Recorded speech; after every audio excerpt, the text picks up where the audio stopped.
जीवन जीने के सूत्र के उसी उपक्रम में आज हम सभी लोग बहुत सुंदर चैप्टर पर बात कर रहे हैं। वो है भक्ति। क्या है भक्ति? आचार्य कहते हैं जिसने भक्ति करी उसी की मुक्ति हुई। चाहे हम हो आप हो, बिना भक्ति के कोई भी मुक्ति की प्राप्ति नहीं कर पाता। आचार्य वरुण कहते हैं विधि का विधान और भाग्य की रेखा। विधि का विधान और भाग्य की रेखा को अगर कोई बदल पाता है तो वो सिर्फ भगवान की भक्ति है, सिर्फ भगवान की भक्ति। लोग कहते हैं हमारा भाग्य खराब है, भगवान की भक्ति से लग जाओ। ये लिखा था, यही विधि थी। आप भगवान के चरणों को पकड़ लो, हो सकता है उस चरणों की रज लगते ही महानुभाव भक्ति करते ही विधि का विधान और भाग्य की रेखा बदल जाए। हमने तो अपने जीवन में देखा है, जब कोई हमारा भी हाथ देखता था तो वो भी यही कहता था ये व्यक्ति कोई काम नहीं करेगा। क्या कहता था प्रांकुल? ये व्यक्ति कोई काम नहीं करेगा, इसके भाग में पैसा नहीं है, ये सक्सेसफुल इंसान नहीं है। और जब से हमने प्रभु और गुरु की भक्ति करी, अब आप खुद बता सकते हैं कौन क्या है।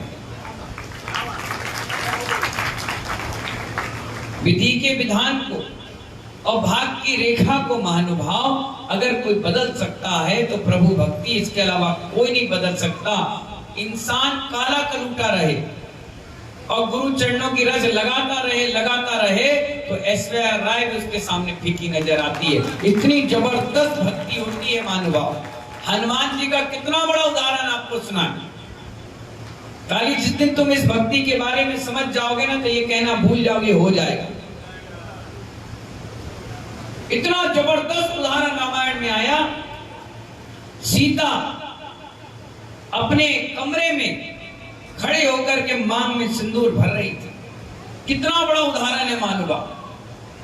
सिंदूर भर रही थी, उसी समय अचानक हनुमान जी वहां से निकले और जैसे निकले तो उन्होंने देख करके खड़े हो गए और मुस्कुराने लगे। सीता ने सिंदूर लगाया और पलट के देखी, बोले ये कौन देख रहा है? जैसे उन्होंने देखा, अरे हनुमान तुम क्या किसको निहार रहे हो, किसको देख रहे हो? उन्होंने कहा माँ मैं आपको देख रहा हूं, कितने मग्न होकर के आप मांग में सिंदूर और लाली भर रही है, कितना अच्छा लग रहा है। ये किस लिए भर रही है? क्योंकि उस समय तक हनुमान जी को ये पता नहीं था कि महिलाएं अपनी मांग भी भरती हैं। उन्होंने कहा जो तुम्हारे परमेश्वर हैं वो मेरे भी परमेश्वर हैं। जिनकी लंबी आयु की दुआ तुम मांगते हो, उनकी लंबी आयु की दुआ मैं भी मांगती हूँ और लंबी आयु तक मैं सुहागन होकर ही इस देह को त्याग करूं, इसीलिए मैं इस मांग में उनके नाम का सिंदूर भरूं।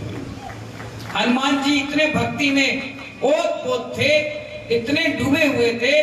वो सीता माँ से कहे, माँ जब इतना चुटकी सिंदूर लगाने से उनकी उम्र बढ़ सकती है तो सोचो पूरे शरीर में लगाने से क्या होगा। तुरंत निकलकर कमरे से बाहर आए और एक व्यक्ति से गेरुआ रंग मंगवाया और पूरे शरीर में पोत लिया और पूरे रंग गेरुआ रंग पुतकने के बाद महानुभाव वो राजसभा में रामचंद्र जी के पहुंच गए। जैसे ही पहुंचे सब ठा ठा करके हंसने लगे, जोर जोर से, पेट की नाभि तक हिलने लग गई। इतनी जोर जोर से लोग हंसे। राम भी बड़े मुस्कुरा रहे थे, लक्ष्मण भी मुस्कुरा रहे थे, सीता भी हंस रही थी। जितने उनके सैनिक थे सब हंस रहे थे कि हमारे सैनिक का महामंत्री हनुमान क्या एक काम करके आ गया है। रामचंद्र जी बोले, हे हनुमंते तुमने क्या किया? उन्होंने कहा क्या किया? जो सीता माता रोज करती है उन्हें हमने आज कर लिया। क्या कर लिया सीता तुमने? बोले हमने तो कुछ नहीं किया। बोले बताओ? बोले तुमने जो सिंदूर भरा था मांग में वो किस लिए भरा था? बोले राम जी की सलामती के लिए, उनकी उम्र लंबी हो जाए। तो बोले जब मैं मन में ये सोच रहा था, जब इतना चुटकी सिंदूर भरने से रामचंद्र जी की आयु बढ़ सकती है तो सारे शरीर में लगाने से कितनी आयु बढ़ जाए। और पूरे शरीर में उन्होंने क्या कर लिया, सिंदूर पोत लिया। राम ने भी कहा, हे हनुमंते, तुमने मेरा दिल जीत लिया।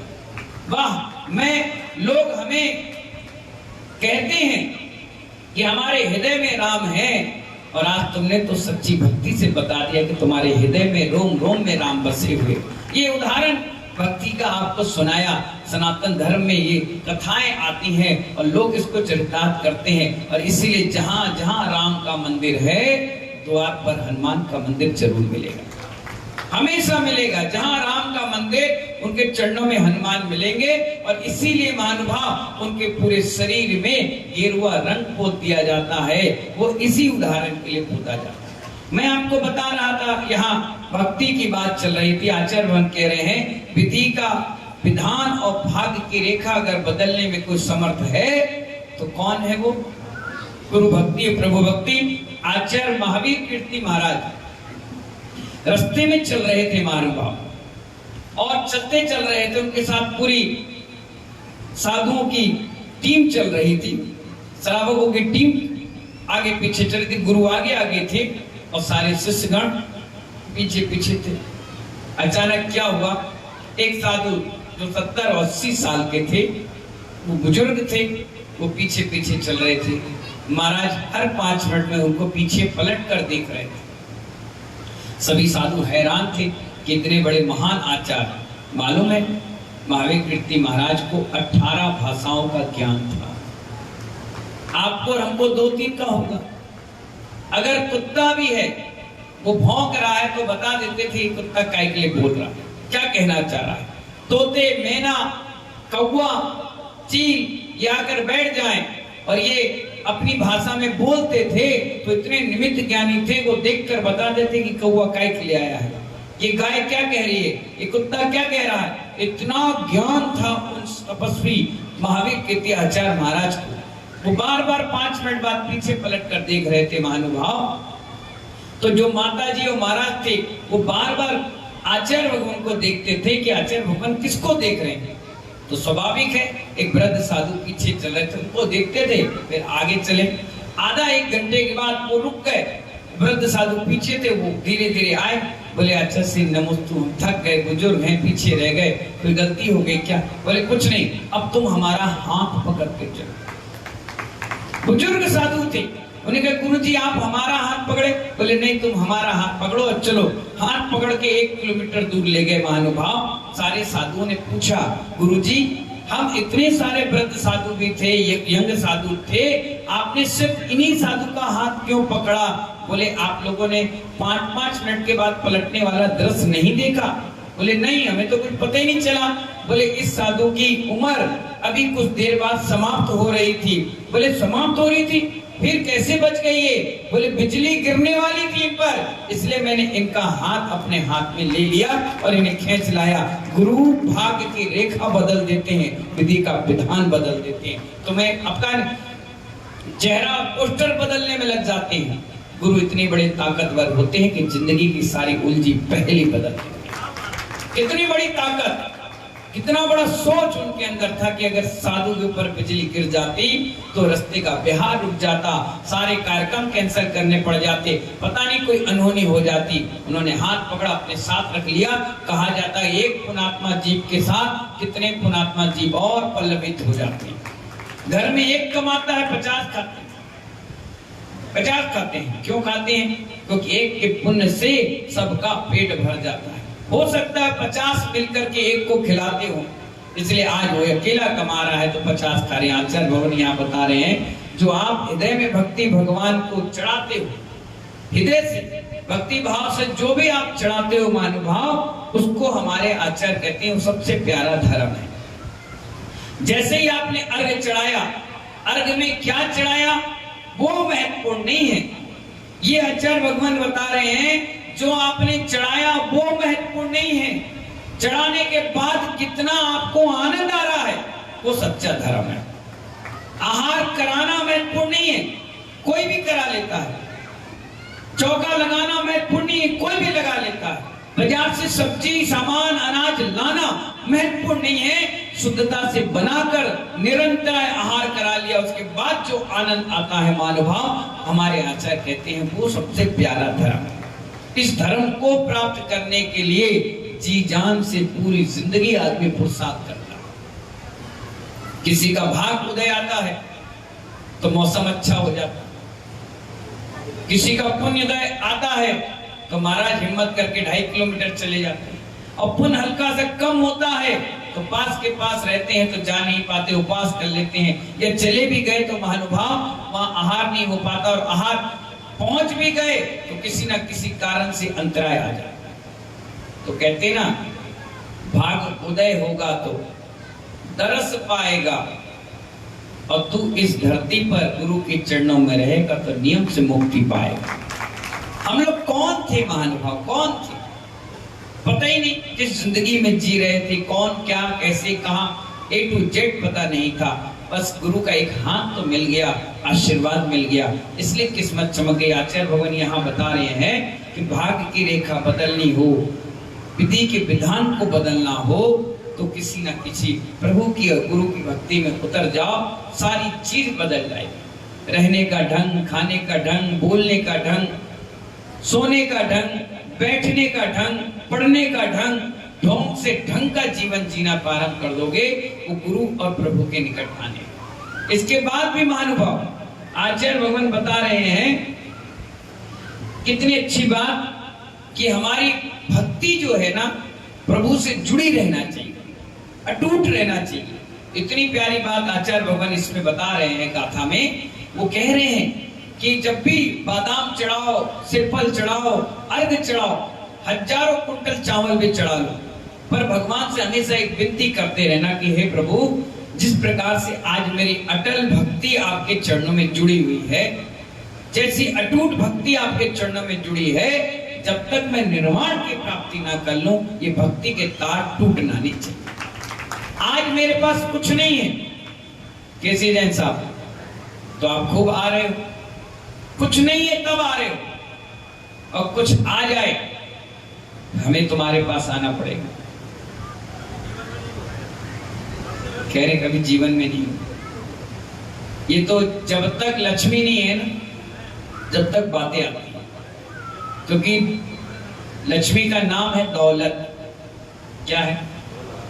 2 लात पड़ती है, 1 लात पड़ती है सामने, आदमी सीना चौड़ के कहते हैं मैं धनपति कुबेर, मैं पैसा वाला, मैं फलाना, और जब 1 लात पीछे पड़ती है सीधे चरणों में झुक जाता, क्योंकि जब लक्ष्मी आती है तो छप्पड़ फाड़ के आती है, और जब जाती है ना तो जमीन का फर्श उतार, कोई पूछने वाला नहीं, कोई देखने वाला नहीं, कोई कहने वाला नहीं। इसलिए महानुभाव जितनी बातें आती हैं उन व्यक्तियों को आती हैं जिनके पास कुछ नहीं है, और जिनके पास आ जाता है वो कहते हैं जो कुछ हूं मैं हूं, जो कुछ हूं मैं हूं। ये क्या है? मेरे भाग्य में था, मेरी किस्मत में था, पर महानुभाव किस्मत और भाग लिखने वाला भी तो मैं था। तुम्हें यहां तक लाने वाला कौन था? वो हम थे। जैसे माता पिता बच्चे को लायक बनाते हैं, क्या बनाते हैं? लायक बनाते हैं। किस लिए? कि बुजुर्ग माता पिता की सेवा करेगा, और जब बच्चा कमाने लगता है, अच्छा पढ़ लिखता है, और कहीं माता पिता से कोई भूले भटके गलती हो जाए या नहीं समझ पाए, या वो पुराने ख्यालात के रहते हैं और कहते हैं, तो बच्चा कहता अरे मम्मी तुम्हें समझ में नहीं आता। अरे ऐसा थोड़ी ना होता है। मम्मी हंसती है, पिता हंसते हैं। बताओ, जिसको लायक समझा आज वो हमें नालायक समझ रहा है, जिसको लायक समझा वो हमें नालायक समझ रहा है, जिसकी उंगली पकड़कर हमने चलना सिखाया वो आज हमें उंगली दिखा रहा है, जिसे बैठ करके अपनी गोदी में भोजन कराया, नाक और लार गिरती थी तो अपनी साड़ी और रुमाल से पोछा करते थे, आज हमें बाथरूम करने के लिए भी नौकर लगा रहा है, शौच साफ करने के लिए भी महानुभाव रोताइन साफ कर रही है। क्या जिंदगी आ गई है। जब तुम रोते थे तो रात भर माँ जागती थी, आज माँ रो रही है तो आंसू पूछने वाला नहीं। ये महानुभाव नियति है, विधि का विधान, भाग्य की रेखाएं गुरु और प्रभु के सानिध्य में बदली जाती हैं। घर में ये होते बुजुर्ग या हम होते तो कौन हमें पूछ रहा होता और कौन हमें खिला रहा होता। पानी भी महानुभाव जोर जोर से चिल्लाते तब जाकर कोई एक गिलास पानी देता। खाने के लिए भी थाली बजाना पड़ता, इंतजार करना पड़ता। साधु बन गए तो थाली, पानी, गिलास, बर्तन, रोटी, सब्जी चक्कर लगा रही है। क्यों? क्योंकि विधि का विधान और भाग्य की रेखा गुरु ने बदल दी। बोले तुम्हारे भाग्य में ये लिखा ही नहीं है कि तुम श्रावकों के चक्कर में कमाओ, खाओ और जिंदगी बर्बाद करो। उन्होंने कह दिया कि नहीं, अपनी समाधि मरण के लिए स्वेच्छा से अपने जीवन में जो कसाय भाव को त्याग करो, अपने आप मुक्ति मिलेगी। गुरु की चरण में शरण में अपन आ चुके हैं महानुभाव और उन्हीं की भक्ति कर रहे हैं। सुबह से शाम तक कोई भी नाम, कोई भी काम, कोई भी सांस शुरू और एंड होती है सिर्फ गुरु के नाम से। इसलिए गुरु मेहरबान, चेला पहलवान। क्या कहा? गुरु मेहरबान तो चेला पहलवान। ये आप जितनी यश कीर्ति देख रहे हो, हमारे बोलने की कला देख रहे हो, हमारे मुस्कुराने का ढंग देख रहे हो, बैठने की साधना देख रहे हो, पढ़ने का ज्ञान देख रहे हो, आप सबको बुलाने का काम देख रहे हो, यहाँ तक कि प्रभावनाओं के नए नए आयाम देख रहे हो ना, ये सारी चीज हमारे गुरु और प्रभु के चरणों में समर्पित है। ये शिष्य का बहुत बड़ा दायित्व है महानुभाव। जैसे खेत में पहला अनाज होते ही किसान प्रभु को चढ़ाता है और कहता है धन्यवाद प्रभु, मेरा अनाज बहुत अच्छा हुआ है, मुझे 2 पैसे मिलेंगे, अपने घर परिवार का लालन पालन करूंगा। इसी प्रकार शिष्य भी अपनी प्रभावना का एक अंग गुरु चरणों में समर्पित करता है कि हे प्रभु, ये अंग आपके चरणों में समर्पित है। दी हुई सांस और छूटी हुई सांस सिर्फ आपके नाम से हो। यही भक्ति की मुक्ति है। मुक्ति सिर्फ कहने से नहीं मिलती, मुक्ति के लिए 24 घंटे गुरु और प्रभु का स्मरण किया जाता है। 24 घंटे। कभी कभी ऐसा आता है समय, विकराल समय और संकट भरा, तो गुरु ही काम आते हैं और कोई काम नहीं आता। बहुत प्यारा एक उदाहरण आपको देते हैं। एक स्थान पर व्यक्ति बैठा हुआ था और चादर राम की पहना हुआ था, हाथ में कटोरा था, सामने घंटे की आवाज थी। क्यों? क्योंकि वो स्थान मंदिर का था। वो कह रहा था भगवान के नाम पर दे दो, ईश्वर के नाम पर दे दो। और निकलने वाले कई ऐसे राहगीर हैं जो मंदिर जा रहे थे, उसे देखकर कोई इधर मुंह करा, कभी उधर करे। सुबह से दोपहर हो गई, एक पैसा भी उसके कटोरे में नहीं आया। भगवान का नाम माला घेर रहा था, फेरते फेरते पूरी दोपहरिया निकल गई। तभी वहां से एक व्यक्ति निकला, उसने उस दृश्य को देखा और सीधा वो स्वर्ग चला गया। स्वर्ग गया, वहां पर ब्रह्मा जी बैठे हुए थे और ब्रह्मा जी को बोला कि संसार की हालत बड़ी खराब है। उन्होंने कहा क्या हो गया? एक व्यक्ति भगवान का चादर ओढ़कर बैठा हुआ है, कटोरा लेकर बैठा हुआ है और सुबह से शाम हो गई, उसे कोई पैसा नहीं दे रहा। बोले बस तुमने एक पहलू देखा, दूसरा भी देख कर आओ। बोले कहां? बोले इस दिशा में चले जाओ। उस दिशा पे वो चले गए और गए तो वहां पर व्यक्ति अकेले बैठा और 20 महिलाएं उसके सामने नाच रही और 100-100, 500-500 के नोट उसके ऊपर उछाला, निछावर करा और लड़कियां डांस कर रही और साथ में शराब की बोतल रखा। वो दृश्य देख करके वापस आया, बोला अरे भगवान, जो भगवान का नाम लेने वाला है उसको कोई देने वाला नहीं है, और जो शैतान जैसे काम कर रहा है वहां हजारों रुपए लुटाए जा रहे हैं। ब्रह्मा जी कैसी लीला है? बोले नहीं, तुम समझ नहीं पाओगे। एक काम करो, एक अंगूठी उठाई और हाथ में दी। बोले जाओ, दोनों व्यक्तियों के पास जाओ, अरे अंगूठी दे करके आना और कहना ब्रह्मा जी ने अंगूठी भेजी है, इसमें से हाथी निकल जाएगा। इतना कहना बस, आंसर तुम्हें अपने आप मिल जाएगा। जितनी बातें तुम आज मेरे सामने कर रहे हो फिर कभी किसी के सामने नहीं कर पाओगे। तो ब्रह्मा जी मैं जाऊं क्या? बोले जाना ही पड़ेगा, प्रश्न तुमने दिया है तो उत्तर भी तुम्हें खोज कर लाना पड़ेगा। चले गए भाई साहब वहां। सबसे पहले तो गए जिन्हें चुनरी ओढ़ करके भगवान की माला के नाम पर पैसे इकट्ठे कर रहे थे। महानुभाव जैसे ही वो गया, पूरा दिन उसका निकल गया था, किसी ने पैसे नहीं दिए, तो शाम का समय था, वो गया और बगल में जाकर बैठ गया। उस व्यक्ति ने, कहां से आए हो तुम? बोले मैं स्वर्ग से आया हूं। और दिख रहा है स्वर्ग में ये एरिया मेरा है, यहां तो भीख नहीं मांग सकता है। कितना अच्छा सुंदर ड्रेस वेस सब कुछ पहन रखा है। भाग यहां से, सुबह से शाम तक बोनी नहीं हुई मेरी, भाग रहा है कि नहीं? उन्होंने कहा मैं भीख नहीं मांगने आया हूं। फिर यहाँ क्यों बैठा है मेरे साथ? अब भिखारियों के बीच बैठेगा तो क्या रोटी सब्जी खाने बैठेगा? भीख मांगने तो बैठेगा। भाग यहां से। और चिमटा रखा था, माला रखा था, बैठा था। उन्होंने कहा नहीं मैं भीख नहीं मांग रहा, मैं एक चीज लेकर आया। बोले क्या? अंगूठी निकाली। बोले मुझे देने के लिए लाया है? बोले नहीं मैं स्वर्ग से आया हूं। बोले अच्छा, ब्रह्मा जी ने भेजा है और उन्हें कहा है कि इसमें से हाथी निकल जाएगा। बोले दिख रहा है चिमटा, यहां से मारूंगा मादा भागता फिरेगा। सुबह से बोनी नहीं हुई, किसी ने पानी नहीं पूछा, खाना नहीं दिया, और तू कह रहा है नौटंकी कि इसमें से अंगूठी हाथी निकल जाएगा। चिल्लाया, उसको भगा दिया। बोले सुनो भैया, मैं अरे हो गया स्वर्ग और हो गया ब्रह्मा, चल भागे से। उसे मार मार के वहां से भगा दिया। 4-5 झपट्टा पड़ गए उसके बेचारे। बड़ा खतरनाक व्यक्ति। और फिर बैठ गया, राम राम राम राम राम, अल्लाह के नाम पे दे दे, भगवान के नाम पे दे दे, ईश्वर के नाम पे दे दे, ला दे दो। और कोई देने वाला नहीं मिला। बेचारे उस व्यक्ति को बड़ा अकड़ा। मैं तो इस पे दया कर रहा था, इसकी व्यवस्था बना रहा था। आज के समय में दया करने लायक कोई इंसान ही नहीं बचा। अब बेचारा बिना मन की, उसका मन था ही नहीं उसके बीच जाने का। फिर भी हो गया, शाम का समय था, बोतलें लगी थी, आराम से व्यक्ति बैठा, 20-25 महिलाएं नाच रही, सब करे वाह बहुत बढ़िया, और करो, लो। अब वो बड़ी हिम्मत करके उनकी सीढ़ियां चढ़ा।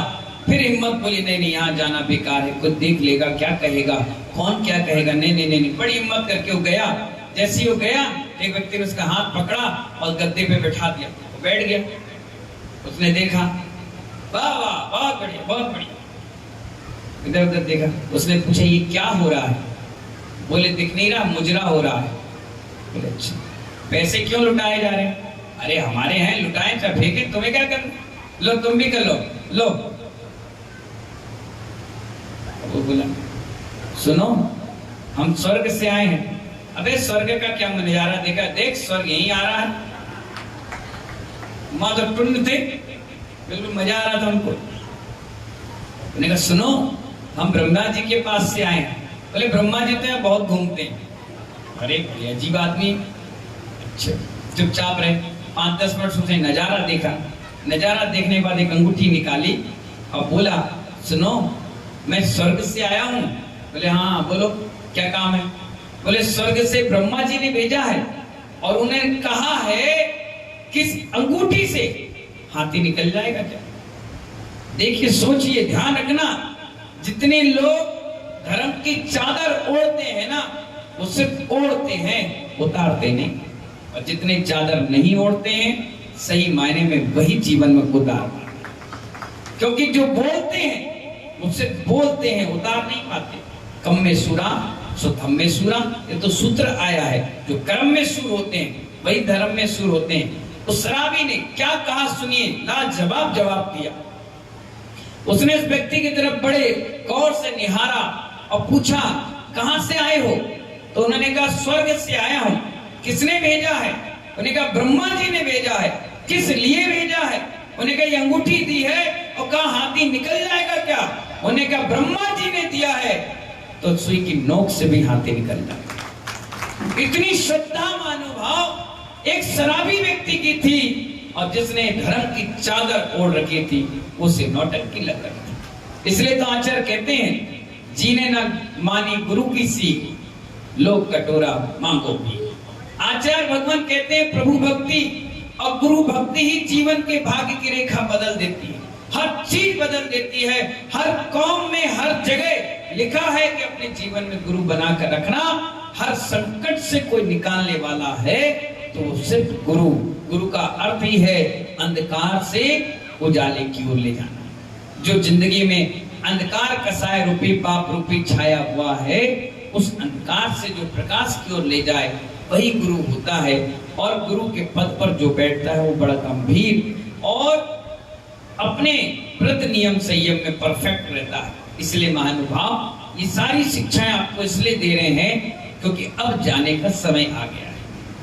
क्या आ गया है? 13 तारीख को दीपावली है, एग्रीमेंट खत्म। क्या कहा मैंने? एग्रीमेंट खत्म, आप भी आजाद और हम भी आजाद। और मेरा नियम है पिछे परिवर्तन और जगह परिवर्तन। क्या कहा मैंने? 13 तारीख को आपकी दीपावली समाप्त और 14 तारीख को कार्यक्रम समाप्त। आप भी आजाद और बातें व्यसन सागर सत्संग भी आजाद। 14 तारीख को बाल दिवस है, छुट्टी का दिन है। आराम से अपन बैठेंगे और आप बैठेंगे। पिछे परिवर्तन होगा और जगह परिवर्तन होगा। ये डबरा का इतिहास में 20 साल का पहला ऐसे चतुर्मास है जिसमें संपूर्ण जैन समाज ने साथ साथ अजैन समाज ने आनंद लिया। 8 तारीख को बृहद रूप से सरस्वती महाअर्चना का कार्यक्रम, साल में एक बार माँ जिनवाणी का गुणगान करने का अवसर मिलेगा। सभी लोग तैयार रहिए। 8 तारीख को ठीक 11 बजे सहनाई गार्डन पास में स्थान है। सभी लोग टाइम से पहुंचिए। टाइम से पहुंचकर अपने स्थान पर बैठकर मेरे साथ आप सभी लोग माँ जिनवाणी का प्रथमान्योग, कर्णान्योग, चरणान्योग, दप्यान्योग ऐसे ग्रंथों का बहुत बढ़िया शुद्ध आराधना करेंगे, जिनवाणी की आराधना करेंगे और कार्यक्रम करेंगे। समय रहा तो फिर दोबारा मिलेंगे और नहीं मिले तो कोई बात नहीं। जब तक के लिए जय बोले महावीर भगवान की।